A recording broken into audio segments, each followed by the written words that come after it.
O Evangelho segundo o Espiritismo, capítulo 9, item 8, obediência e resignação.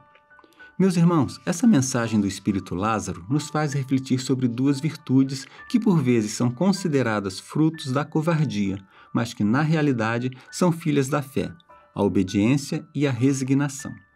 São bastante semelhantes as duas e guardam entre si uma relação de continuidade e de adequação ao estágio evolutivo daquele em quem elas se manifestam. Na definição de Lázaro, a obediência é o consentimento da razão e a resignação, o consentimento do coração. Vamos analisar isso. Quando estudamos a doutrina espírita e tomamos conhecimento do funcionamento das leis divinas, excluímos de nosso pensamento conceitos como acaso, coincidência e privilégio na ação dessas leis, que, como o Criador, são perfeitas e agem de igual forma sobre todas as criaturas. Sendo assim, tudo aquilo que nos acontece tem uma razão de ser, razão lógica e justa. E ainda que não possamos compreendê-la totalmente, a nossa fé raciocinada nos aconselha a aceitação das dificuldades, dos problemas que enfrentamos, se não conseguirmos, apesar de todos os nossos esforços, resolvê-los. Mas essa aceitação nem sempre se dá integralmente. Muitas vezes temos dificuldade de executar aquilo que sabemos que temos que fazer, e é então que temos que nos lembrar das duas virtudes, obediência e resignação. Se ainda não conseguimos agir com o coração, comecemos o processo de combate às nossas imperfeições com o uso da razão, sabendo que até as virtudes são também conquistas espirituais feitas ao longo das nossas encarnações. As virtudes não são dádivas concedidas por Deus e nem adquiridas da noite para o dia e nem mesmo de uma encarnação para outra. É uma construção realizada no íntimo de cada ser com o concurso da vontade que ele emprega no cumprimento das leis divinas. Então, se ainda não conseguimos aceitar de coração os golpes da vida, que são os instrumentos para a nossa educação espiritual, não nos revoltemos perante eles.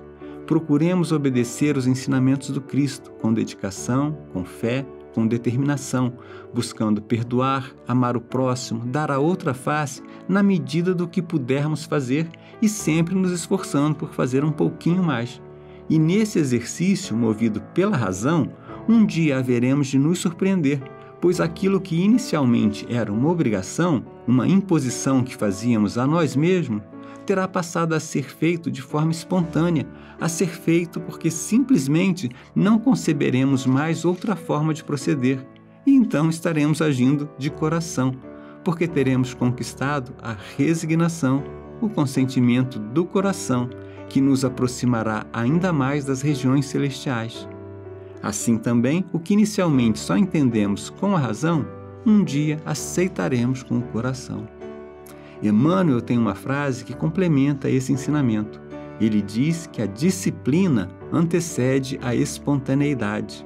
Ou seja, enquanto ainda não conseguimos fazer o bem integralmente, a praticar a caridade de forma verdadeira e espontânea, procuremos fazê-lo pela disciplina, por sabermos que aquilo é o que temos que fazer.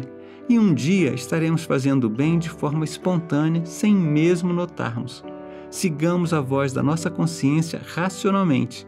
Ainda que meu coração não esteja integralmente em determinada ação, se eu sei que aquilo é o bem, se aquele é o bom caminho, que eu me esforce por segui-lo, porque certamente quanto mais eu me empenhar no bem, mais tranquilo eu me sentirei, mais consolidarei esse bem em mim e já não saberei agir de outra forma.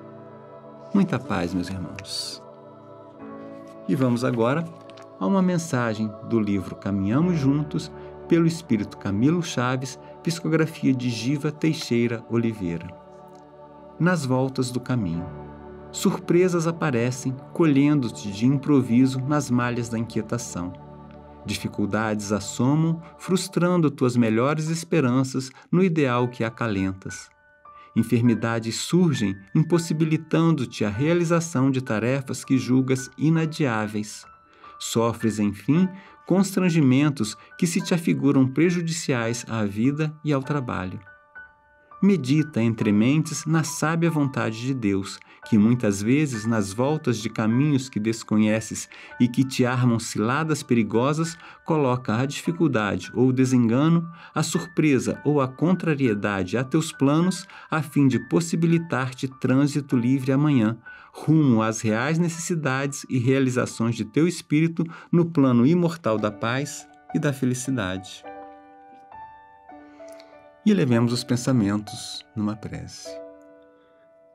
Mestre Jesus, que teu exemplo de submissão às leis do Pai possa sempre estar presente em nossa consciência, especialmente quando somos submetidos a contrariedades e provações que devemos superar testemunhando nossa fé.